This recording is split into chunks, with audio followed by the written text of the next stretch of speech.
საქმიანი საღამოს სპონსორია კორა კონსალტინგი.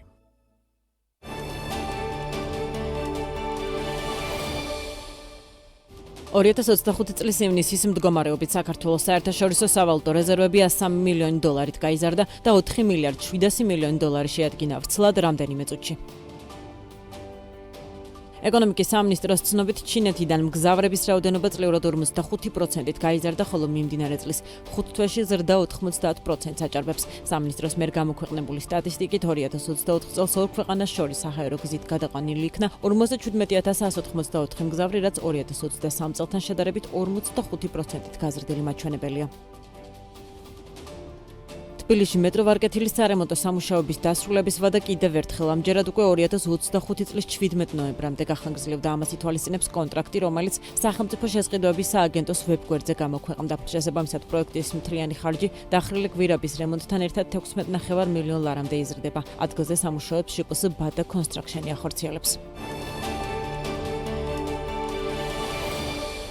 მოგესალმებით, საქმიანი საღამოა, გადაცემა ბიზნესზე, ეკონომიკაზე და გეოპოლიტიკაზე. ჩვენი ამ გადაცემის ავტორები გიორგი თოლორდავა და გიორგი არონია ვართ. დავიწყოთ.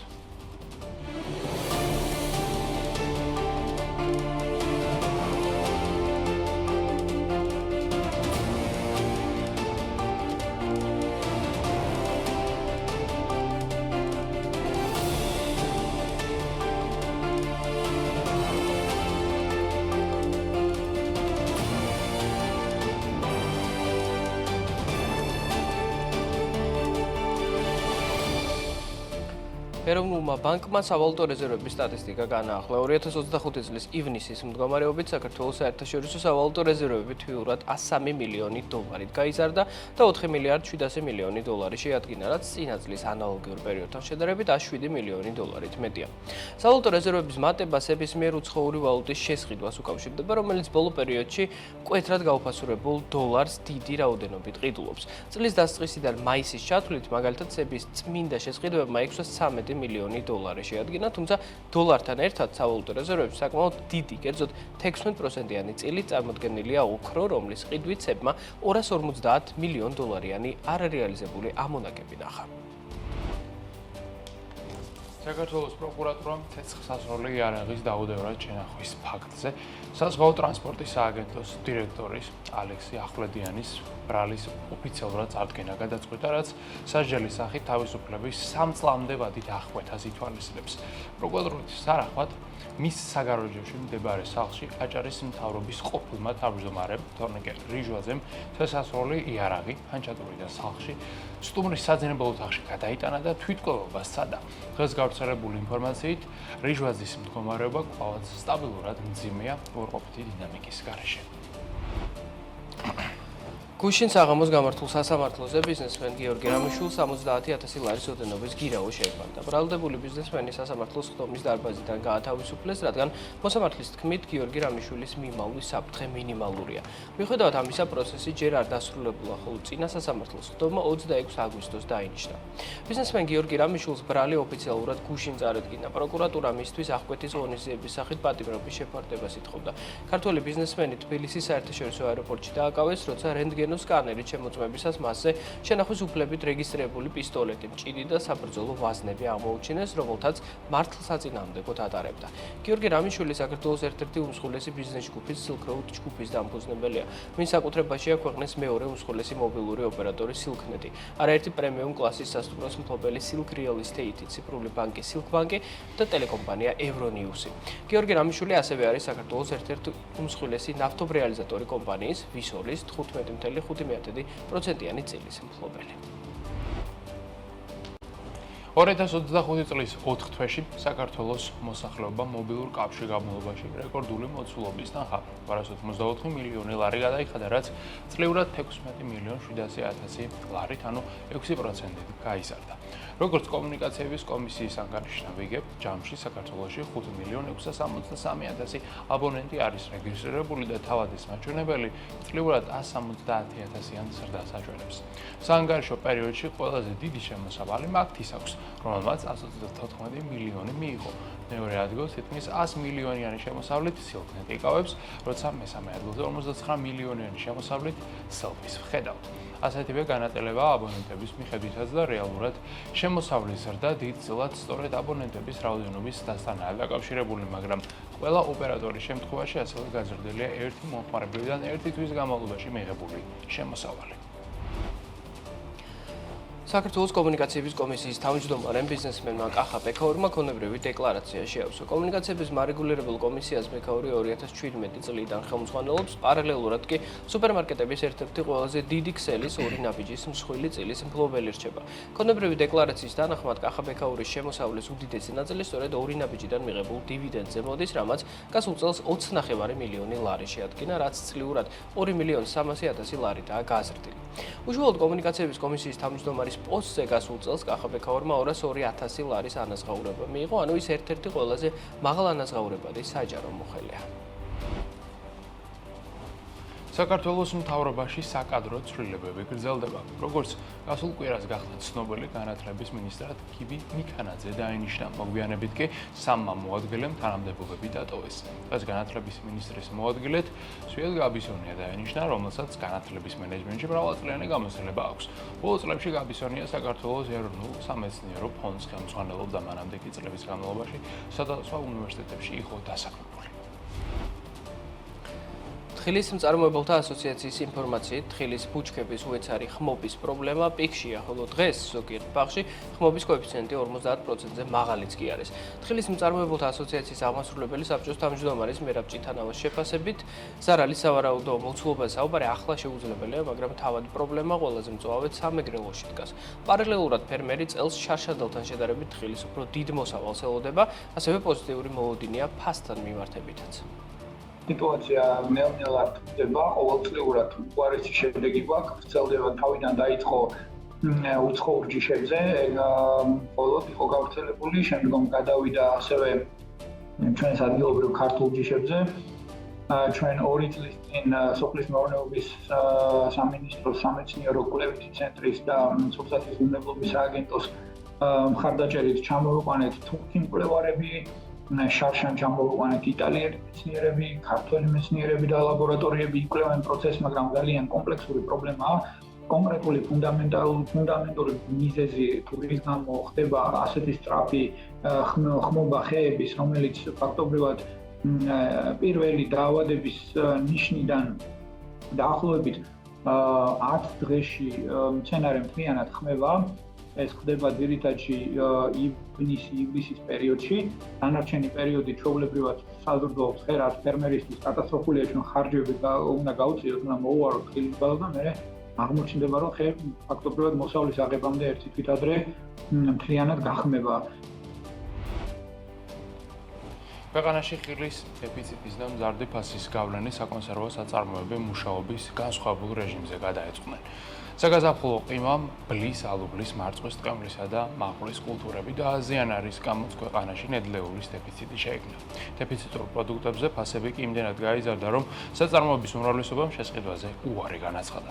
გადამუშავებელი საწარმოები ახლა ალტერნატიულ გზებს მეზობელ სახელმწიფოებში ეძებენ, რათა საქართველოში დეფიციტური ნედლეული იმპორტით შემოიტანონ და წარმოება შეინარჩუნონ, მაგრამ როგორც კომპანიების ნაწილში ამბობენ, ხილი რეგიონის ქვეყნებშიც დეფიციტიურია და ძვირი ღირს, ამიტომაც სავარაუდოდ პროდუქციის გაძვირება მათაც მოუწევთ.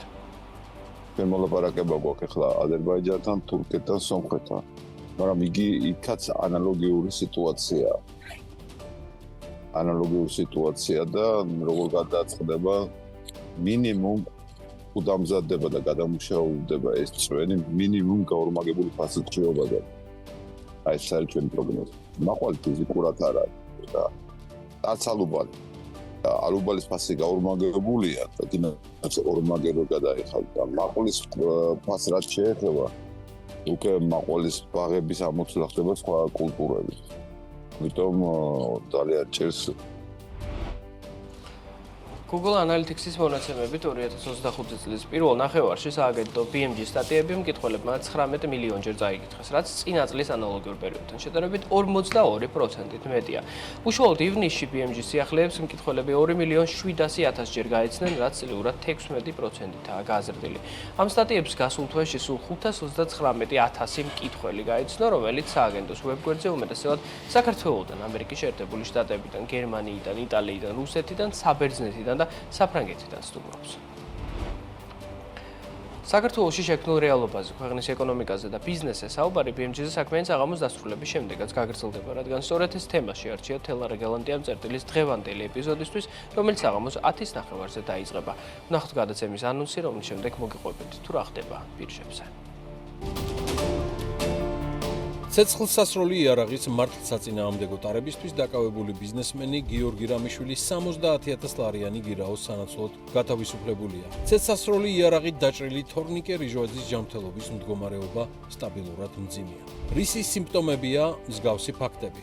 სახელმწიფოში და რამდენად აქვს ცვლილებების რესურსი ოპოზიციას, რომელსაც ერთიანობა არ გამოუვიდა. დღეს საღამოს 10-ის ნახევარზე BMG TV-ზე არასამთავრობო ორგანიზაცია სამოქალაქო იდეას თავმჯდომარე თინა ხიდაშელი წერტილში თელარა გელანტიასთან ერთად. საქმიან საღამოს ვაგრძელებთ საფონდო ბირჟებზე საუბრით და პირველ რიგში უნდა დავიწყოთ განვლილი სავაჭრო სესიის შეჯამებით. წინა სავაჭრო სესია ამერიკული ინდექსებისათვის დიდად გამორჩეული და სახარბიელო არ ყოფილა, რადგანაც ძირითადმა ინდექსებმა 1%-იანი კორექცია დააფიქსირეს, რაც პრინციპში მოსალოდნელი იყო და ამას ბაზრის მოთამაშეები ლოგიკურადაც იღებენ, რადგანაც როდესაც ბირჟა იზრდება გადაბმულად 6, 7, 8, 9 დღის განმავლობაში, ამის შემდეგ უკვე კორექცია არის აუცილებელი, რათა ფასები რეალურ ნიშნულს დაუბრუნდეს, არ გაჩნდეს სპეკულაციური ბუშტის საფრთხე და რაც ყველაზე მნიშვნელოვანია, ბაზარი არ გადავიდეს ზედმეტად გადახურების ზონაში. ამჟამად ამერიკული საფონდო ბირჟა ზედმეტად გადახურების ზონაში სავარაუდოდ არ არის, რადგანაც ამას განაპირობებს რამდენიმე ფუნდამენტური ფაქტორი.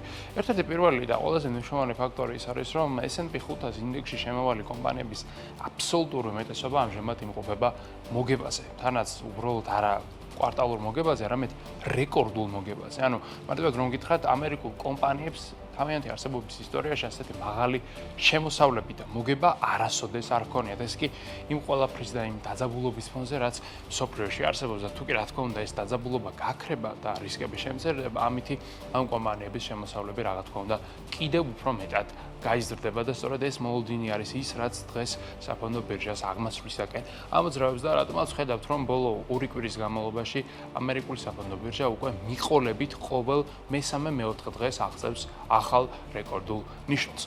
ამ ეტაპისათვის ვითარება შედარებით ნეიტრალურია, დღევანდელი დღე გამორჩეული არ არის, რადგანაც არც სამთავრობო გადაწყვეტილებები ყოფილა გასაჯაროებული, არც სტატისტიკის ეროვნულ სამსახურს წარმოუდგენია საინტერესო მონაცემები, არც კვარტალურ შედეგებს ხედავთ და როგორც ხედავთ, ვითარება შედარებით მდორეა, ტრეიდინგის მოცულობა საკმაოდ დაბალია, S&P 500 შემთხვევაში ცვლილება არის სულ რაღაც +0.07%, Dow Jones-თან გვაქვს -0.23%, Nasdaq-თან +0.16%, ანუ საერთო ჯამში ეს ასეთი სტაბილურობა პრინციპში მისასალმებელიც კი არის, ეს იმაზე მიუთითებს, რომ ბაზარი არ არის არც ზედმეტად გადახურებული, არ არის არც ზედმეტი FOMO, არ არის არც ზედმეტი შიში, რაც რა თქმა უნდა გრძელვადიან პერსპექტივაში იძლევა იმის საშუალებას, რომ ამერიკულ საფონდო ბირჟასთან შედარებით და მიმართებით შეგვიძლია გქონდეს პოზიტიური მოლოდინები. ხო, ასეთი პოზიტიური მოლოდინები ამჟამად არის აზიაში და ევროპაშიც, უკლევადია პერსპექტივაში შედარებით, რადგანაც როგორც ხედავთ, ევროპის 600 უმსხვილესი კომპანიის საერთო კაპიტალიზაცია 0.40%-ით არის გაზრდილი. შანხაის ინდექსი აფიქსირებს +0.70, ხოლო ნიკეისთან გვაქვს +0.25%, საერთო ჯამში აქ საკმაოდ კარგი დინამიკა გვაქვს, თუმცა აქ თუ გავითვალისწინებთ იმას, რომ ბოლო პერიოდში ნიკეის ინდექსი გადავიდა სტაგნაციის პერიოდში, აქ შეგვიძლია ვივარაუდოთ, რომ მომდენო 2 კვარტალი იაპონიისათვის ძალიან რთული იქნება, ვინაიდან ცენტრალურმა ბანკმა შეიძლება ისეთი გადაწყვეტილება მიიღოს, რაც კაპიტალს უბიძგებს იმისაკენ, რომ მან დატოვოს ქვეყანა, ეს კი რა თქმა უნდა იაპონიის ეკონომიკისათვის სარგებლის მომტანი ვერადა ვერ იქნება. გადავიდეთ სულ ენერგეტიკულ ბირჟაზე, სადაც ნავთობი გვაქვს გაძვირებული, საშუალოდ 1%-იანი არის ზრდა, ერთ კვირაში 4.5% გვაქვს და ბრენტის ფასი არის $70, ხოლო WTI $69.5 ივაჭრება. ასევე ზრდა გვაქვს ბუნებრივ აირთანაც დაახლოებით 1%-იანი, მეგავატ-საათი ენერგიის ფასი კი 34.5 ევროს შეადგენს. აქ ის უნდა ითქვას, რომ ბოლო პერიოდში ნავთობის საკმაოდ გაზვირებულია, როგორც ხედავთ, ბუნებრივ რესურსებთან მიმართებით აღმასრულის დინამიკა შეინიშნება, ეს კი განპირობებული არის როგორც გეოპოლიტიკური რისკების დაგროვებით, ასევე იმ ფაქტით, რომ ოპეკმა ნავთობის მიწოდება მართალია გაზარდა, მაგრამ უფრო უარესის მოლოდინი არსებობდა ბაზარზე, ხოლო მოლოდინების გაცვლებამ თავისი არსით გამოიწვია ნავთობის განძვირება. ოქროზეც ვისაუბროთ, რომელიც თლად სახარბელო ტენდენციას ვეღარ აჩვენებს.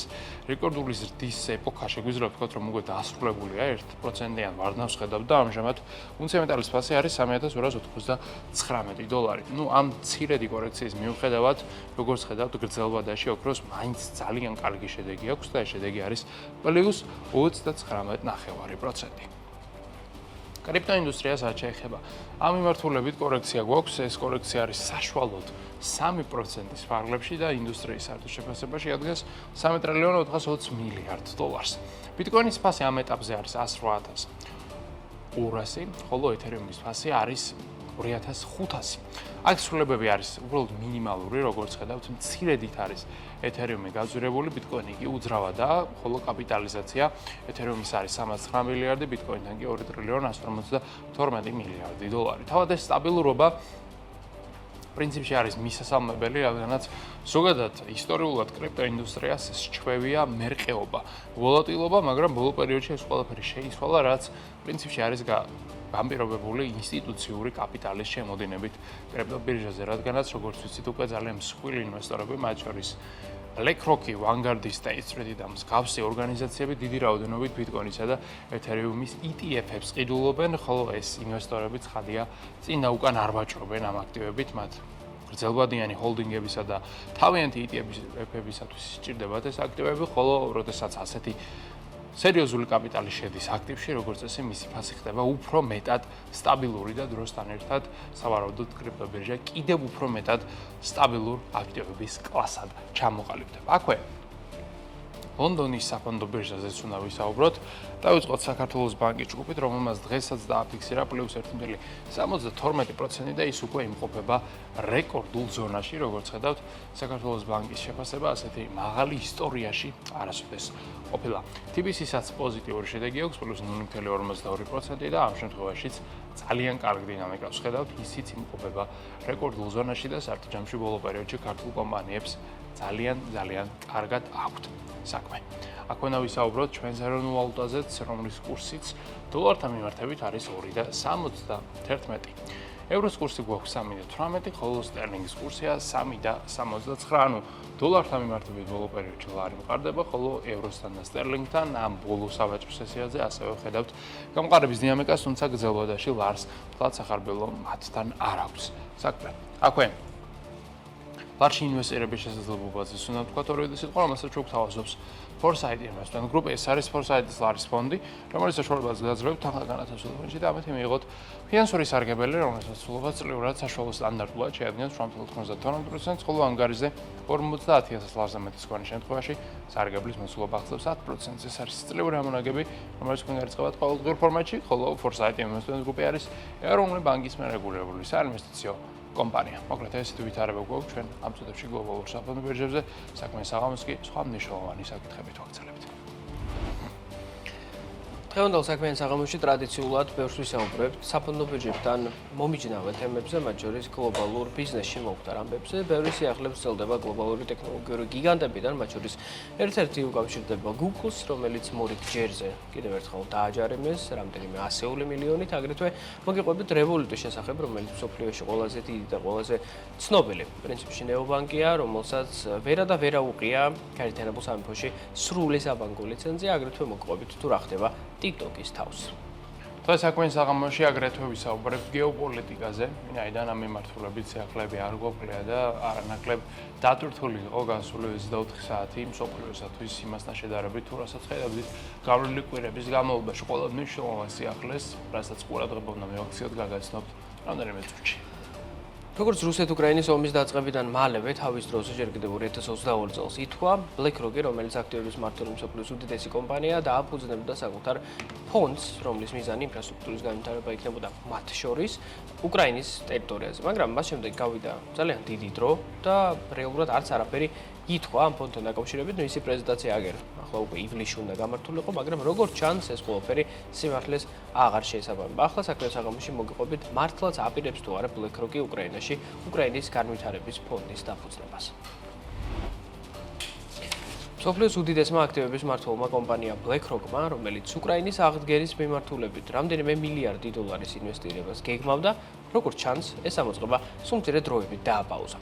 ამერიკული Bloomberg-ის ინფორმაციით, საინვესტიციო ფონდი, რომელიც ერთ კვირაში რომში გასამართ უკრაინის აღდგენის კონფერენციაზე უნდა დაანონსებულიყო, მას შემდეგ გაჩერდა, რაც ამერიკელებმა ქვეყნის პრეზიდენტად დონალდ ტრამპი აირჩიეს. აღნიშნული ფონდი, რომლის საწესდებო კაპიტალი სავარაუდოდ რამდენიმე მილიარდი იქნებოდა, გერმანიის, იტალიის და პოლონეთის ხელისუფლებებთან პარტნიორობით უნდა დაფუძნებულიყო, მაგრამ BlackRock-მა ინსტიტუციურ ინვესტორებთან მოლაპარაკებები მას შემდეგ გააჩერა, რაც უკრაინაში არსებული დიდი გაურკვევლობის ფონზე მათი მხრიდან ინტერესი მინელდა. დონალდ ტრამპი პირობას დებდა, რომ ომს 24 საათში დაასრულებდა, მაგრამ მას შემდეგ კონფლიქტი სრულად ახალ მეტად გაურკვეველ ფაზაში აღმოჩნდა. უკრაინის განვითარების ფონდის მიზნებს შორის ქვეყნებისგან 500 მილიონი დოლარის, კერძო ინვესტორებისგან კი დამატებით 2 მილიარდი დოლარის მობილიზება იყო. როგორც გასულ წელს ითქვა, საინვესტიციო პროცესი უშუალოდ იყო ჩართული BlackRock-ის ვიცე-თავმჯდომარე ფილიპ ჰილდებრანდი, რომელსაც ინვესტორთა კონსორციუმის შეკრა და უკრაინაში 15 მილიარდი დოლარის ღირებულების ინფრასტრუქტურის აღდგენა ემალებოდა. ჯამში კი როგორც მსოფლიო ბანკის დათვლებიდანაა ცნობილი, უკრაინის აღდგენა სულ მცირე 500 მილიარდი დოლარი დასჭირდება. შეგახსენებთ, რომ BlackRock-ი სხვა ადამიანებისა და კომპანიების აქტივებს მართავს და ბოლო ინფორმაციით მისი პორტფელი 11 ტრილიონ 600 მილიარდ დოლარად იყო შეფასებული. წლის პირველი კვარტალის მონაცემებით გასულ ერთ წელიწადში ამერიკულმა კორპორაციამ აქტივების ზომა 1,1 ტრილიონით, ანუ ტრილიონ 100.000 დოლარით, ანუ 11%-ით გაზარდა. შედარებისთვის თურქეთის მთლიანი შიდა პროდუქტი სწორედ ტრილიონ 100 მილიარდი დოლარია. ბოლო 12 თვეში კი BlackRock-მა გამოდის, რომ სწორედ ერთი ამ ტიპის და ამ ზომის თურქეთის ზომის ქვეყანა დაიმატა. BlackRock-ი ქვეყანა რომ ყოფილიყო, რიგით მესამე ქვეყანა იქნებოდა მსოფლიოში, ამერიკის შეერთებული შტატების და ჩინეთის შემდეგ. BlackRock-ის პორტფელში უდიდეს ნაწილს გლობალური, მაგრამ მაინც ამერიკული კომპანიების აქციები იკავებს. უახლესი მონაცემებით ამერიკული კორპორაციის კლიენტები 6 ტრილიონ 200 მილიარდი დოლარის აქციებს ფლობენ, რაც BlackRock-ის აქტივების ჯამური აქტივების 53%-ია. ამ პორტფელში უმეტესწილად ზრდაზე ორიენტირებული დიდი ტექნოლოგიური კომპანიები და მათი აქციები არის ხელმისაწვდომი, რომელთა შორის ყველაზე დიდი რაოდენობით BlackRock-ი Apple-ის, Nvidia-ს, Microsoft-ის, Amazon-ის და Meta-ს აქციებს ფლობს. BlackRock-ის წილი ასევე დიდი ამერიკის შეერთებული შტატებში და მთელ მსოფლიოში არსებულ კრიტიკულ ინფრასტრუქტურაში. თუ რა ვისაუბროთ გეოპოლიტიკაზე და დავიწყოთ ჩვენი განხილვის თემა, ერთ-ერთი ყველაზე მნიშვნელოვანი საკითხით, რაც უკავშირდება ამერიკის შეერთებული შტატების სატარიფო პოლიტიკას. ჩვენ ვიცით, რომ პრეზიდენტმა დონალდ ტრამპმა ტარიფების ამოქმედება კიდევ ერთხელ გადააბადა და ამჯერად დედლაინად განისაზღვრა 1 აგვისტო, მაგრამ მან ისეთი კომენტარიც მოაყოლა, რომ აგვისტო კი არა შეიძლება 2-3 თვით გვიანაც კი აღმოჩნდეს ეს საბოლოო თარიღი, რადგანაც როგორც ჩანს ტრამპის მიზანი არც არის ტარიფების ამოქმედება. ის ამ ტარიფების მუქარას იყენებს რეალურად მოლაპარაკებების წარმოებისათვის და შეთანხმებების გაფორმებისთვის. შესაბამისად, აგვისტოც არ უნდა მივიღოთ ესეთ განკითხვის დღეთ, მაგრამ ის მაინც უგზავნის მუქარის მესიჯებს იმ ქვეყნებს, რომელთაც ჯერ მოლაპარაკებები არ დაუწყიათ და უკვე არ გაუფორმებიათ შეთანხმებები და ამჯერად როგორც ჩანს მიმართვა ვრცელდება 14 სახელმწიფოს წინააღმდეგ. ეს ქვეყნები არიან საკმაოდ დიდი ქვეყნები, რომელთაც როგორც ტრამპი ამბობს, აგვიანდებათ და აგვიანდებათ ის ყველაფერი, რაც საჭიროა იმისათვის, რომ შეთანხმება იქნეს მიღწეული, რადგანაც შეთანხმების მხარე ეს არის ორი მოთამაშე რეალურად და რაც არ უნდა იქნეს ჩაწერილი ამ შეთანხმებაში, ეს პირობები მისაღები უნდა იყოს ვაშინგტონისთვის წინააღმდეგ შემთხვევაში პასუხი იქნება უბრალოდ ტარიფები და ის ქვეყნები, რომელთაც ამჯერად ტრამპი ემუქრება ტარიფების ამოქმედებით, არიან შემდეგნი. ეს არის იაპონია, სამხრეთ კორეა, მიანმარი, ლაოსი, ტაილანდი, კამბოჯა, ბანგლადეში, სერბეთი, ინდონეზია, ტუნისი, მალაიზია, სამხრეთ აფრიკა, ყაზახეთი და ბოსნია-ჰერცეგოვინა. ანუ სახელმწიფოები, რომელთაც აგვიანდებათ მოლაპარაკების დაწყება, რადგანაც ყველა სხვა ქვეყანამ, როგორც ჩანს, უკვე ამერიკასთან დაიწყო სავაჭრო შეთანხმების, ასე ვთქვათ, წარმოება, მაგრამ აქ გასათვალისწინებელი ის არის, რომ შეთანხმების წარმოება არ უწევთ საქართველოს მსგავს ქვეყნებს, ანუ იმ ქვეყნებს, რომელთაც საბაზისო ტარიფები დაუწესდათ, რადგანაც ამერიკაც და ესეთი ქვეყნებიც ხვდებიან, რომ აქ არაფერზე მოლაპარაკებას აზრი არ აქვს ამერიკას, რა თქმა უნდა, უფრო მაღალი ტარიფი ექნება, ვიდრე ტარიფის მიმღებ ქვეყანას, აქ ამერიკა არავისთვის არაფრის დათმობას არ აპირებს და იმაზე ვაჭრობას რა აზრი აქვს, რაც ისედაც საბაზისოდ ითვლება. ხოლო ეს ქვეყნები, რომლებიც ახლა ჩამოთვალე, არიან რეალურად მაღალი ტარიფების ზონაში, ანუ მათთვის ტარიფები არის 25-დან 40%-ის ფარგლებში და როდესაც 40%-იანი ასატარიფო ზონაში ხარ, მაშინ უკვე მოქმედება გინდა არ გინდა გიწევს, რადგანაც 40% არ არის მცირე შეღავათი, ამ შემთხვევაში ეს იწვევს პროდუქტების ძალიან სერიოზულად გაძვირებას და თუ აქ საუბარი გვაქვს მაგალითად ბანგლადეშზე, რომელიც ამერიკაში ყიდის როგორც წესი იქ წარმოებულ პროდუქციას, მათ შორის ფეხსაცმელებსა და ტანსაცმელებს, მათი 40%-ით გაძვირება გამოიწვევს ბანგლადეშის ბაზრიდან უბრალოდ გასვლას, ხოლო ამას რა თქმა უნდა ქვეყანა ვერ დაუშვეს. იგივე ლოგიკა არის იაპონიასთან და სამხრეთ კორეასთან მიმართებითაც, რომლებიც არიან თავისი არსით ტექნიკის უმსხვილესი მწარმოებლები, განსაკუთრებით სამხრეთ კორეაში არის Samsung-ი, LG, აგრეთვე Hyundai და Kia. ეს გიგანტები მათ სჭირდებათ რა თქმა უნდა მინიმალური ტარიფები იმისათვის, რომ ისინი დარჩნენ კონკურენტუნარიანები. მოკლედ, მოლაპარაკებების დაწყება მოუწევთ ამ ქვეყნებს, მიუხედავად იმისა, რომ იაპონია მაგალითად მიუყვებოდა ესე თავის დახრილ სტრატეგიას, როგორც ჩანს, ეს სტრატეგიაც ვერ მუშაობს, ტრამპის მზერას არაფერი გამოეპარება და არც ის გამოეპარება, რომ იაპონია აქტიური არ არის მოლაპარაკებების პროცესში და ეს ვაშინგტონს ნამდვილად არ მოსწონს. აქვე ისიც უნდა ითქვას, რომ ამ სიაში არ არის ევროკავშირი, რადგანაც ევროკავშირი ვიცით, რომ აგვიანებს, მაგრამ როგორც ჩანს, ამ დაგვიანების მიღმა რაღაც ლოგიკური ახსნა არის.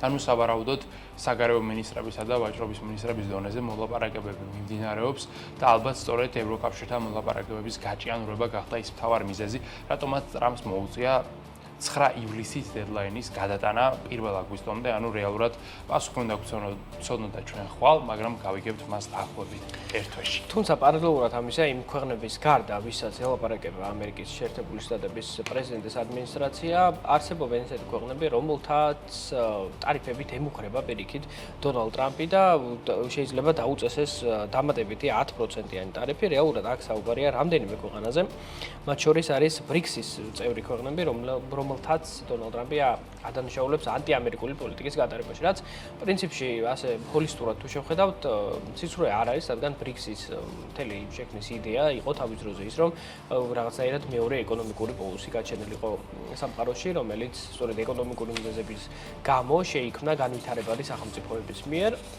რომელთაც მათ შორის ერთ-ერთი მიზეზად აქვთ, რომ დედოლარიზაციის პროცესი დაჩქარდეს ამერიკის შეერთებულ შტატებში. ამის ძალიან დიდი გამტარებელი და დიდი სურვილი ამისა აქვს ჩინეთს, რომელიც არის სწორედ BRICS-ის ერთ-ერთი თანადამფუძნებელი ბრაზილიასთან, რუსეთთან, ინდოეთთან და სამხრეთ აფრიკასთან ერთად. დღეს უკვე გაფართოვდა ეს შემადგენლობა და მათ შორის სხვა შორის თურქეთიც მოიაზრება ერთ-ერთ კანდიდატად.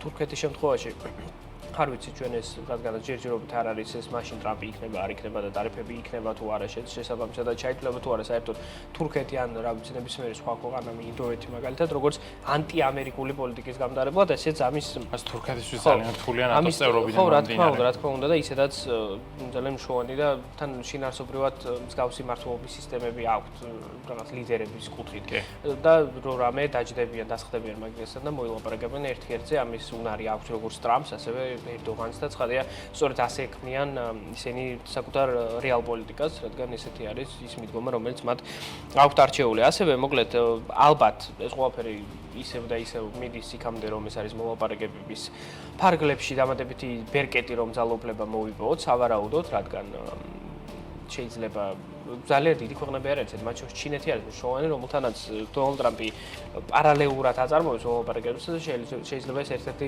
დამატებითი კარტი იყოს, რომელსაც გამოიყენებს ამერიკის პრეზიდენტი იმ შემთხვევაში, თუ ჩინეთი რაღაცას იტყვის ისე და არ წარმოვა ისე, როგორც ეს დონალდ ტრამპს სურს. მოკლედ, საბოლოო ჯამშიც ტარიფებთან დაკავშირებით ეს ყველაფერი ვიცით კარგად, რომ რამდენად წაადგება ამერიკას გრძელვადიანად და ამაზეც ბევრ რამე უცნობია ჯერჯერობით რადგან უნდა მოხდეს და როცა მოხდება ამას გავიგებთ, მაგრამ უკვე გარკვეულწილად სოფლიოში და ბაზრებზეც აისახება ეს ყველაფერი. შექმნილია მდგომარეობა და შექმნილია მოლოდინი იმისა, რომ ტარიფები ალბათ აღარ დაწესდება საბოლოო ჯამში იმ მასშტაბით, რა მასშტაბითაც ითქვა და საბოლოოდ მივიღებ სურათს, რომ ყველა ქვეყანასთან მეტნაკლებად ან მნიშვნელოვან ქვეყნებთან მაინც მათ შორის ევროკავშირთან ამერიკა დაალაგდება ისე, რომ ეს აწყობდეს ამერიკას, რაც ისევ და ისევ კაპიტალის ბაზარს გაზრდის, ამიტომაც ინვესტორების მოლოდინი და ბოლო პერიოდში ჩვენ ყოველდღე მწვანე არის ყველაფერი, ამას ხედავთ ცალსახად და ის კლებაც, რომელიც დონალდ ტრამპის მოსვლის შემდეგ ვიხილეთ, მანაც უკვე დრო მოჭამა და რეალურად გავიზარდეთ რეკორდზე ავედით მას შემდეგ ვთქვათ დასული როგორც საფონდო ბირჟა. კი. ამ ყველაფრის ფონზე ისიც უნდა ითქვას, რომ რიოში იმართება BRICS-ის სამიტი, მე-17 სამიტი რიგით, რომელზედაც წარმოდგენილი არიან BRICS-ის წევრი სახელმწიფოების ლიდერები და ისინი განიხილავენ მნიშვნელოვან გეოპოლიტიკურ და მაკროეკონომიკურ საკითხებს. ერთ-ერთი მთავარი საკითხი, რა თქმა უნდა, არის დაკავშირებული ისევ და ისევ სატარიფო პოლიტიკასთან და BRICS-ში არის ესეთი შეფასება, რომ ამერიკის მიერ გატარებული ეს პოლიტიკა აზიანებს არა მარტო უბრალოდ ამერიკას, არამედ მთელ მსოფლიოს და გლობალურ ეკონომიკას, რაშიც რაღაცნაირად სიმართლის მარცვალი არის, რადგანაც ტარიფები საბოლოო ჯამში სარგებლის მომტანი არავისათვის არ არის, მაგრამ როგორც ჩანს, ტარიფების პოლიტიკას ამერიკის ხელისუფლება იყენებს არა თავად ტარიფებისათვის, არამედ მოლაპარაკებების წარმოებისათვის, ამიტომაც აქ ბერკეტის დანიშნულებაში არის ძალიან დიდი სხვაობა. ასევე საუბარი შეეხო ისრაელი-ჰამასის კონფლიქტსაც, რომელთან დაკავშირებითაც BRICS-ში არის მოლოდინი, რომ სამშვიდობო მოლაპარაკებები უნდა გაიმართოს და მხარეები უნდა მორიგდნენ საბოლოო ჯამში, რადგანაც ეს კონფლიქტი მიუხედავად იმისა, რომ შეიძლება ესე ნიუსებში ყოველდღიურად ჰედლაინებში აღარ ხვდებოდეს, მაინც მიმდინარეობს რუსეთ-უკრაინის კონფლიქტის პარალელურად და თავად ახლო აღმოსავლეთის რეგიონი არის ძალიან საშიში რეგიონი იქ. ძალიან ბევრი სხვადასხვა ინტერესია და ამავდროულად არის ნავთობი და გაზი. შესაბამისად, რეგიონში დესტაბილიზაცია, რომელიც ჩვენ ვიხილეთ უკვე ირანის, ასე ვთქვათ, ჩართულობით და ისრაელისა და ირანის დაპირისპირებით და საბოლოო ჯამში ამერიკის მხრიდან ბიორის სპირიტის გამოყენებით, ეს ყველაფერი ჩვენ ნახეთ, როგორ აისახება გლობალურ გეოპოლიტიკაზე და მათ შორის საფონდო ბირჟებზე და ნავთობზეც და აბსოლუტურად ყველაფერზეც. ამიტომაც ეს არის მიმდინარე რისკი, რომელსაც სჭირდება მოგვარება, რომელიც ჯერჯერობით ყოველ შემთხვევაში არ ჩანს. აგრეთვე კიდევ ერთი მნიშვნელოვანი საკითხი უკავშირდება და ნავტოს ხარჯების ზრდას, რომელსაც ესე დასავლურ სამყაროში ზოგად პოზიტიურ მოვლენად ვიღებთ, მაგრამ BRICS-ში პოზიტიურ მოვლენად ამას არ განიხილავენ და ამბობენ, რომ ნატოს ხარჯების ზრდა რეალურად იწვევს არა მშვიდობის ხელშეწყობას, ან თუნდაც რაღაცნაირად ისეთი ჩარჩოს შექმნას, რომელშიც კონფლიქტის დაწყებას ეკარგება ასრი, არამედ იწვევს ეგრეთ წოდებულ arms race, როდესაც სახელმწიფოები იძულებულები არიან მეტი ხარჯონ შეარაღებაში, რათა კონკურენტს არ ჩამორჩნენ და ამას საბოლოო ჯამში შეიძლება ეს ჩართული მხარეები, ეს ქვეყნები მიიყვანოს დაპირისპირებამდე, კონფლიქტურ მდგომარეობამდე, მართლაც რომ ვთქვათ, შეიძლება ეს პირდაპირი სამხედრო დაპირისპირება არ იყოს, მაგრამ ვიხილოთ ისეთი რამ, რაც იყო ცივი ომის დროს. მაშინ პირდაპირი ომი არ დაწყებულა, მაგრამ სამხედრო ხარჯები იყო კოლოსალური ორივე მხარის მხრიდან. დაახლოებით იგივე რისკს ხედავენ ახლა BRICS-ში, თუ კი ნატო 5%-მდე მართლაც გაზდის შლენში და პროდუქტთან მიმართებით დანახარჯების მოთხოვნას. და კიდევ ერთი საკითხი, ეს არის დედოლარიზაცია, რომელზედაც დგას საერთოდაც BRICS-ი, მაგრამ ამ მიმართულებით ქმედითი ცვლილებები ჯერჯერობით არ ჩანს, რადგანაც როგორ აპირებს BRICS-ი დოლარის ჰეგემონიის დასრულება ჯერჯერობით არის სრულიად ამოუცნობელი. რუსეთის ცენტრალური ბანკი, რუსეთი არის წევრი BRICS-ისა და ერთ-ერთი დამფუძნებელი და შემოქმედი. მოკლედ, რუსეთის ცენტრალური ბანკი რეფინანსირების განაკვეთის შესამცირებლად ემზადება, როგორც ჩანს, ასეთი სიახლეები ვრცელდება. მოსკოვიდან მოლოდინი არის, რომ 19%-მდე შემცირდება რეფინანსირების განაკვეთი, რაც მთლიანად ჯამში 1%-ული პუნქტით შემცირებული მაჩვენებელია, საკმაოდ დიდი კლებაა ეს ამ პერიოდში, მაგრამ ძალიან დიდია თავად რეფინანსირების განაკვეთიც, ამიტომაც არ უნდა გავკვირდეს, რომ კლების ზრდის დინამიკა უფრო და უფრო გაიზარდოს დროსთან ერთად, ანუ 1%-ული პუნქტით კი არა, შეიძლება 2 და 3-ით ვიხილოთ შემცირება მომდევნო თვეების განმავლობაში. ამის მთავარი განმაპირობებელი კი ის არის, რომ ინფლაცია არის შემცირებული 9.9%-მდე, ეს აგრეთვე ჯერ კიდევ მაღალი მაჩვენებელია, მაგრამ რაც იყო იმასთან შედარებით სხვაობა არის კოლოსალური და უკვე შეუძლია ელვირა ნაბიულინას უწყებას, რომ ნელ-ნელა და ეტაპობრივად შეამციროს რეფინანსირების განაკვეთი ქვეყანაში, რითაც მოკლედ ერთი მხრივ მისცემს საშუალებას ბაზარს ნელ-ნელა ამოსუნთქვის ადამიანებს, მისცემს საშუალებას რომ აიღონ ცეცხლები, დახარჯონ ფული, იყიდონ უძრავი ქონება და ასე შემდეგ, როგორც წესი, ყოველთვის აი ესეთი გავლენა აქვს რეფინანსირების განაკვეთის, ანუ კაპიტალის ღირებულების შემცირებას. 4% არის მიზნობრივი ინფლაცია, რომელთანაც 2026 წლისთვის გეგმავს რუსეთის ცენტრალური ბანკი მიახლოებას, ვნახავთ ეს მოხდება თუ არა, მაგრამ პარალელურად ამისა დოლართან მიმართებით რუბლი მკვეთრად მყარდება ბოლო პერიოდში, ძალიან კარგი მაჩვენებელი აქვს დაფიქსირებული, დიდწილად ეს თავად დოლარის გაუფასურებას უკავშირდება, მაგრამ შედეგი ერთია და შედეგი არის ის, რაც სავალუტო ჯიხრებში ჩანს, მიუხედავად იმისა, რომ ძალიან დიდი კონტროლის მექანიზმები არის დაწესებული რუსეთში ვალუტის გადახურვაზე, ეს დიდი რაოდენობით ამის გაკეთება ფაქტობრივად შეუძლებელია, რადგან კანონი ამას ხვდავს, აგრეთვე დიდი მოცულობის დეპოზიტების გატანაც ბანკიდან არის შეზღუდული გარკვეულწილად, რადგან მაინც რთულ ვითარებაში რუსეთის ეკონომიკა და კაპიტალის კონტროლი მოქმედებს. კი, უფრო და უფრო ხშირად არის საუბარი უკვე ოფიციალური პირების, კერძო კომპანიების, უდიდესი კორპორაციების დირექტორების და ზოგადად მთავრობის წევრების მხრიდან, რომ შესაძლოა რუსეთი დაადგეს რეცესიის გზას, ხოლო რეცესიის დროს, როგორც ცნობილია, ქვეყნის ხელისუფლება ხშირად ცვლის კანონებს და ისეთნაირად არგებს საკანონმდებლო ჩარჩოს, რომ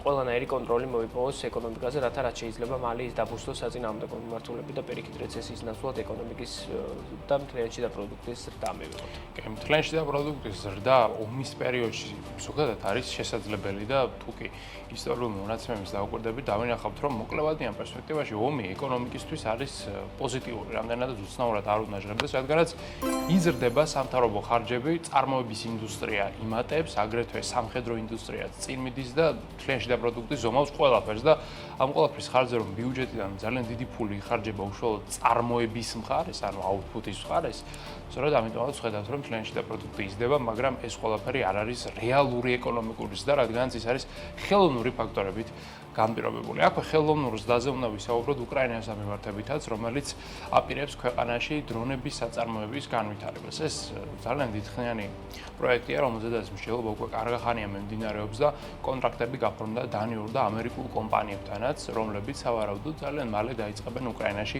დრონების ადგილობრივ ბაზარზე წარმოებას. ეს დრონები ცხადია არ იქნებიან რეკრეაციული დანიშნულების, სამხედრო დრონებზე არის საუბარი, რომელთაც უკრაინა გამოიყენებს თავდაცვისათვის. შეიძლება თავდასხმის ელემენტებიც იქნეს, რა თქმა უნდა, რადგანაც დრონს თუკი დაუმონტაჟებთ იარაღს ის ჩვეულებრივად ისევე შეიძლება გამოიყენოთ როგორც მოკლე მანძილის რაკეტა, თუმცა აქ ყველაზე მნიშვნელოვანი ის არის, რომ დრონი არის მულტიპროფილური დანიშნულების აპარატი, რომელსაც შეუძლია როგორც სადაზვერვო მისიის შესრულება, ასევე ნებისმიერი სხვა მისიის შესრულება, რომელსაც ჩვენ მას დავავალებთ. აქვე მნიშვნელოვანი ის არის, რომ უკრაინას ადგილობრივი წარმოება სჭირდება ერთი მარტივი მიზეზით. ომმა აჩვენა ის, რომ ყველაზე მოთხოვნადი პროდუქტი ომის პერიოდში როგორ ჩანს ყოფილა სწორედ დრონი.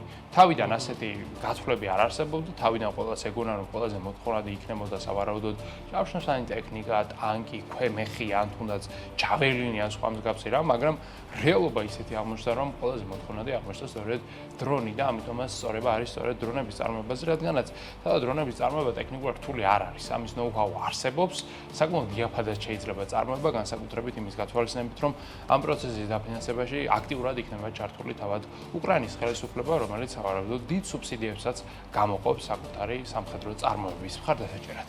ხო, რუსეთ-უკრაინის ომის დაწყების შემდეგ ერთ-ერთი მთავარი პრობლემა, რომელიც ევროპის კონტინენტზე გაჩნდა, უკავშირდებოდა ძალიან მკვეთრად გაძვირებულ ენერგომატარებლებს, ანუ დენი, გაზი, ნავთობი, ყველაფერი ძალიან მკვეთრად გაძვირდა, მაგრამ მას შემდეგ რამდენიმე წელიწადი გავიდა და ადაპტირდა სრულად ევროკავშირის როგორც ინფრასტრუქტურა, ასევე ქვეყნები და გადაიწყდნენ სხვადასხვა ბაზრებზე და ამის დასტური არის ის, რომ Total Energies-ის გენერალური დირექტორი, ეს ძალიან დიდი ევროპული კომპანია და მისი დირექტორის სახელია პატრიკ პიოანე, მან ისაუბრა ერთ-ერთ ფორუმზე, რომელიც ბოლტყებში გაიმართა, რომ ევროკავშირი რუსული გაზის გარეშე გადარჩება და სრულად უკვე მზად არის ქვეყნის ინფრასტრუქტურა, რომ სრული ემბარგოც კი რომ დაწესდეს რუსეთზე, რაც როგორც ვიცით არის მოსალოდნელი, რადგან LNG-ს აკრძალვასაც გეგმავს ევროკავშირი LNG-ს იმპორტის აკრძალვას რუსეთის ტერიტორიიდან.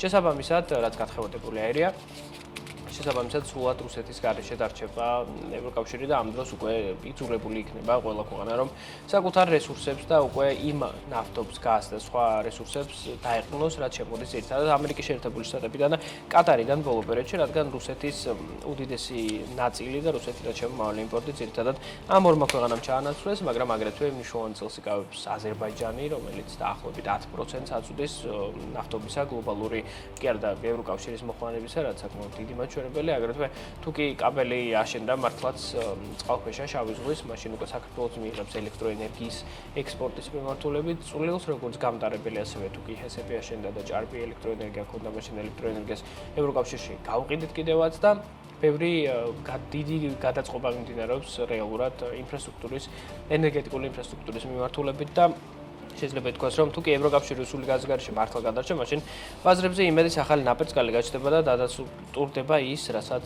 გარკვეული მხარეები ამბობდნენ პერიოდის განმავლობაში, რომ რუსეთზე ისეთი ჭარბი დამოკიდებულებაც კი, რომელიც იყო ბოლო 10 წლების განმავლობაში შექმნილი, მათ შორის ანგელა მერკელის და სხვა ევროპელი ლიდერების და გერმანიის პრეზიდენტის ჩართულობით თავის დროზე, რომელიც მოგვიანებით თუ არ მიშლება გაზპრომის თუ როსნეფტის სამოქალაქო საბჭოს თავმჯდომარედ გადავიდა, რაც აგრეთვე ძალიან მსხვილი გაწყვეტილებაა. მოკლედ ამ ადამიანების დიდი ინტერესი იყო თავის დროზე ბევრი მილსადენის აშენება, 2 მილსადენი აშენდა, ესენია Nord Stream 1 და Nord Stream 2 ჩრდილოეთ ნაკადი, მოგვიანებით პრობლემები შეიქმნა, მათი გარკვეული რაღაცები მოხდა, აფეთქდა, გაუგებარია დღემდე, მაგრამ დღეს აღარ შედის რუსული ენერგორესურსები ევროკავშირში და ევროკავშირს მიუხედავად ამისა პრობლემა აღარ აქვს.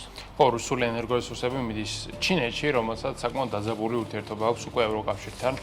ის მოსაზრება, რომ შეიძლებოდა ამერიკასთან დაპირისპირებით ევროკავშირი გადასულიყო ჩინურ ბაზარზე და რაღაც ახალი ალიანსი ჩამოყალიბებულიყო, ეს იდეა უკვე შეგვიძლია ვთქვათ, რომ არის დასამარებული, რადგანაც ევროკავშირი და ჩინეთი უკვე სანქციებს უსწრებენ ერთმანეთს და ახალი შეზღუდვა დაწესდა ევროპიდან სამედიცინო მოწყობილობების შესყიდვაზე ჩინეთში, რაზედაც შეზღუდვა ამოქმედდება, თავად ეს შეზღუდვა კი 5 მილიონიან ევროიან შესყიდვებზე დაწესებული ევროკავშირის შეზღუდვით არის გამპირობებული, ანუ მარტივად ვთქვათ, საპირისპირო ტარიფებს და შეზღუდვებს ვხედავთ ორივე მხარის მხრიდან და აქ გამონაკლის წესში შევა მხოლოდ Siemens-ი და Philips-ი, რომლებიც ჩინეთში ქმნიან პროდუქტებს და მათ ეს შეღავათი მაინც ექნებათ, თუმცა სხვა ევროპულ კომპანიებს ძალიან გაუჭირდებათ უკვე ჩინეთის ბაზარზე შესვლა და ევროკავშირისთვის რეალურად სამედიცინო მოწყობილობების წარმოება არის ძალიან მნიშვნელოვანი ბიზნესი. ამ ბიზნესში დღემდე რჩებოდა ევროკავშირი, ასე ვთქვათ, შედარებით სერიოზულ მოთამაშედ, მაგრამ თუ კი ჩინეთის ბაზარი გაქრება მისთვის შეიძლება ბიზნესის კეთება მნიშვნელოვნად გართულდეს, რადგანაც ევროკავშირს ისედაც ძალიან ცუდად აქვს ბიზნესის კუთხით საქმე ბოლო პერიოდის განმავლობაში. ხო, ჩინეთზე ისიც ვთქვათ, რომ ბოლო პერიოდში და ისედაც ჩინეთის ერთ-ერთი სტრატეგიული მიზანია, რომ დოლარზე დამოკიდებულება შეამციროს გლობალურად, მათ შორის და ჩინეთი გადაწყობილია საკუთარ რეზერვების შევსებაზე ძალიან აგრესიულად ოქროს მიმართულებით და მორიჯერზე მკვეთრად გაიზარდა ოქროს მოცულობა, რომელიც ინახება ჩინეთის რეზერვებში. დღეს დაახლოებით 2264 ტონა ოქრო არის ზოგადად ჩინურ რეზერვებში. რაც დაახლოებით 72 ტონით მეტია გასული წლის ამავე პერიოდთან შედარებით, ეს ძალიან დიდი მაჩვენებლებია, მხოლოდ ამერიკა უსწრებს ამ მიმართულებით ჩინეთს უშუალოდ ცენტრალური ბანკის სისტემაში შენახული ოქროთი, თუმცა ხატია მოპოვების და რეზერვების, ბუნებრივი რეზერვების მიმართულებით იქ ვითარება ცოტა სხვაგვარად არის, რადგან არსებული ძალიან ბევრი შედარებით ღარიბი ქვეყნები, სადაც ძალიან დიდი რაოდენობით ოქრო არის, მაგრამ ამ ოქროს დიდი ნაწილი უბრალოდ გადის ქვეყნიდან ისე რომ ქვეყანაში დოლარს არ ქმნის. ამას აქვს რამდენიმე მიზეზი და რამდენიმე მიზანი. მიზანი არის ის, რომ სიგნალი არის ეს საერთაშორისო ფინანსური ბაზრებისთვის, რომ ჩინეთი, რომელიც ნომერ მეორე ეკონომიკა მსოფლიოში, აგრძელებს დედოლარიზაციის სტრატეგიას და მთელ მსოფლიოს უბიძგებს იმისკენ, რომ გადაინაცვლონ სხვა ალტერნატიულ აქტივებზე და პრინციპში ეს ტენდენცია ბოლო პერიოდში მკვეთრად ჩანს, მაგრამ არა იმდენად ოქროსთან მიმართებით, რამდენადაც ევროსთან მიმართებით, ევრომ გადაუსრა უკვე ოქროს და მეორე სარეზერვო აქტივი გახდა გლობალური ცენტრალური ბანკებისთვის და თუ კი ასე გაგრძელდა და არაფერი შეიცვალა ამ ტენდენციაში, მაშინ 2035 წლისთვის დაახლოებით 52%-მდე შემცირდება დოლარის დომინაცია ამ მიმართულებით, როცა დღეს ეს არის დაახლოებით 58-60%-ის ფარგლებში.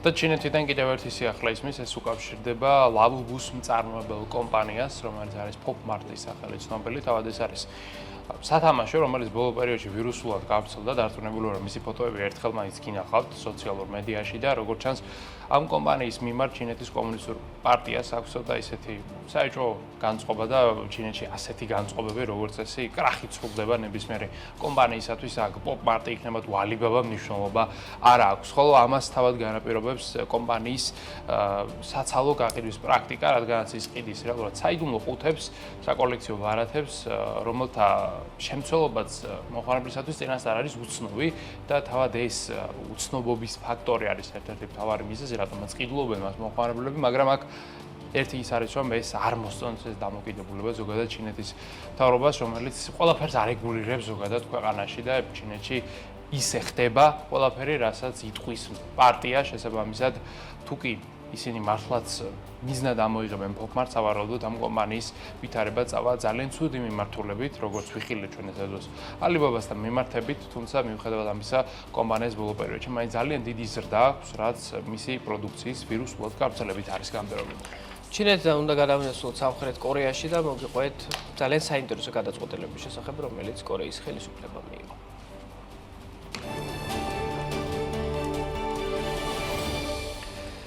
სამხრეთ კორეის ხელისუფლება ქვეყნის ყველა მოქალაქეს ერთჯერადად ფულს გადაურიცხავს. პროგრამა ეკონომიკაში ადგილობრივი მოთხოვნის ახალისებას ისახავს მიზნად და მის ფარგლებში სხვადასხვა სოციალური სტატუსის მქონე მოქალაქეები განსხვავებულად დაჯილდოვდებიან. დაბალშემოსავლიანი მოქალაქეები და ერთმშობლიანი ოჯახები მთავრობისგან 300,000 ვონს, ანუ დაახლოებით $220 მიიღებენ, როცა სოციალური მხარდაჭერის პროგრამის მონაწილეებს 400,000 ვონი, ანუ დაახლოებით $293 ჩაერიცხებათ. რეგიონში მცხოვრები მოქალაქეები დამატებით 30,000 ვონს, ანუ $22 მიიღებენ, როცა სპეციალური სტატუსის მქონე მუნიციპალიტეტების მკვიდრებს დამატებით მთავრობა 50,000 ვონს, ანუ $36 ჩაურიცხავს. პროგრამის ფარგლებში პირველ ვაუჩერებს მოქალაქეები 21 ივლისს მიიღებენ და ეს პროცესი 12 სექტემბრამდე გაგრძელდება, ხოლო თავად ვაუჩერების გამოყენებას კორეელები 21 ნოემბრის ჩათვლით შეძლებენ. ვაუჩერს ყველა ის მოქალაქე მიიღებს, რომელიც ჩრდილოეთ კორეაში მიმდინარე წლის 18 ივლისის ჩათვლით ცხოვრობდა. ვაუჩერების მიღება მოქალაქეებს სპეციალური სადებედო ბარათით შეიძლებათ, მაგრამ ფულის გამოყენება მხოლოდ იმ რეგიონში იქნება შესაძლებელი, სადაც ადამიანი არის ჩაწერილი. ტურისტები ამ ფულს ვერ მიიღებენ, მაგრამ რეზიდენტები კი.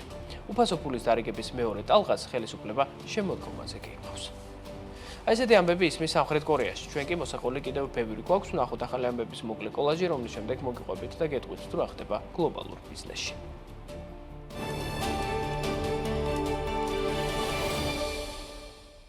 ღვინის ეროვნული სააგენტოს ინფორმაციით მიმდინარე წლის 6 თვეში საექსპორტო ალკოჰოლური სასმელების ორგანოლეპტიკური ტესტირების მიზნით ჩატარდა 132 დეგუსტაცია. სააგენტოს თანახმად სადეგუსტაციოდ შემოსული 6208 ნიმუშიდან უარყოფითად 202 დანარჩენი 6000 ნიმუში კი დადებითად შეფასდა. ოცნების მთავრობამ 2025 წლის რთველის ორგანიზებულად ჩატარებისთვის განკარგულება დაამტკიცა, რომელიც რთველის პროცესში აუცილებელი ღონისძიებების ერთიან ჩარჩოს განსაზღვრავს. განკარგულების მიხედვით მთავარი მიზანი რთველის პროცესის ეფექტური მართვა-მევენახეებისა და კომპანიებისთვის სისტემური წესრიგის შექმნა და საზოგადოებრივი უსაფრთხოების დაცვა. 2025 წლის 5 თვეში ისრაელის მოქალაქეების წილმაბინების ჯამურ გაყიდვებში 11% შეადგინა. ამის შესახებ გალტენ-თაგარტის თბილისის საცხოვრებელი უძრავი ქონების ბაზრის მიმოხილვაში წერია. გალტენ-თაგარტმა 2025 წლის ივნისში სისტემური დეველოპერების გამოკითხვა ჩაატარა, რომელიც მოიცავდა 135-ზე მეტ საცხოვრებელ პროექტს.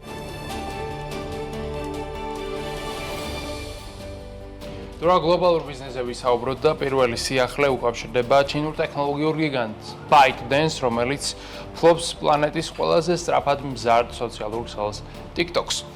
ჩვენ ვიცით, რომ TikTok-ი ამერიკაში ოფიციალურად არის აკრძალული, თუმცა მისი აკრძალვის აღსრულება არის გადავადებული, ვინაიდან ტრამპმა მისცა კომპანიას გარკვეული საშეღავათო პერიოდი იმისათვის, რომ სოციალური პლატფორმა TikTok-ი ამერიკაში ყოფილიყო გასხვისებული და ამის შემდეგ მას შეძლებოდა ოპერირების გაგრძელება, მაგრამ როგორც ჩანს, ტრამპს კიდევ ერთი მოთხოვნა ჰქონია და ეს მოთხოვნა ყოფილა შემდეგგვარი.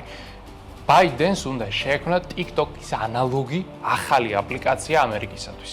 ანუ მარტივად რომ ვთქვათ, ახლა ByteDance მუშაობს TikTok-ის მეორე ვერსიის შექმნაზე, მაგალითად ეს იქნება TikTok US, რომელიც მხოლოდ ამერიკისათვის იქნება შექმნილი და ის გახდება სწორედ ამერიკული კონგლომერატის საკუთრება, რომელსაც ამერიკელი ინვესტორები გააკონტროლებენ. თავად ეს მოთხოვნა იმითი არის განპირობებული, რომ თუ კი TikTok-ი დარჩება ისეთ კომპანიად, როგორც დღეს არის, ანუ გლობალურ სოციალურ ქსელად, მაშინ მასზე კონტროლი ყოველთვის ექნება ჩინეთის მმართველ კომუნისტურ პარტიას, ვინაიდან ByteDance არის ბაზირებული ჩინეთში და იქ არის მისი მონაცემთა ბაზები განთავსებული, ხოლო ამერიკას ეს რა თქმა უნდა არ უნდა, ამიტომაც ახლა უკვე ByteDance ახალ აპლიკაციას წერს, სადაც სავარაუდოდ გასხვისების შემდეგ გადმოინაცვლებენ ამერიკელი მომხმარებლები, რომელთაც შეენახებათ თავიანთი მონაცემები, ფოლოვერები, საყვარელი ვიდეოები და აბსოლუტურად ყველაფერი. ხო, ჩინეთთან დაკავშირებით Bloomberg-მა გავრცელა ძალიან საინტერესო ჟურნალისტური გამოძიება, რომელიც ამტკიცებს იმას, რომ მოკლედ ჩინეთი თურმე ამარაგებს რუსეთის ფედერაციას სამხედრო დრონებით.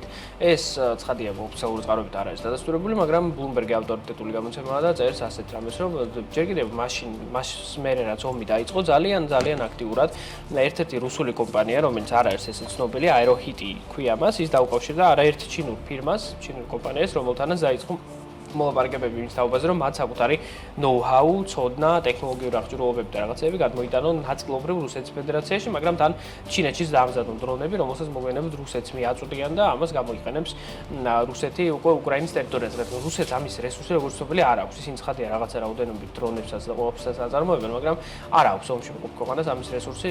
საერთოდ ჯარის და სამხედრო შეერაღების უდიდესი ნაწილი ძალიან ძველია და საბჭოთა კავშირის დროინდელი. ამიტომაც გარკვეულწილად აუთსორსზე გაიტანა ეს ჩინეთში. ჩინეთს ხადი ამას არ ადასტურებენ, პირიქით ყოველთვის ამბობს ჩინეთის კომუნისტური პარტია, რომ ისინი ამ კონფლიქტის არც ერთ მხარეს არ უჭერენ მხარს, პირიქით ნეიტრალურ პოზიციას ინარჩუნებენ, მაგრამ სავარაუდოდ ეს ასე ნამდვილად არ არის. აი ესეთი იყო 8 ივლისის საქმიანი საღამო. ჩვენი გადაცემის დასრულების შემდეგ გეოლდებათ თელერა გელანდიას საავტორო გადაცემა წერტილი. ჩვენ კი ხვალამდე გემშვიდობებით. მომავალ შეხვედრამდე.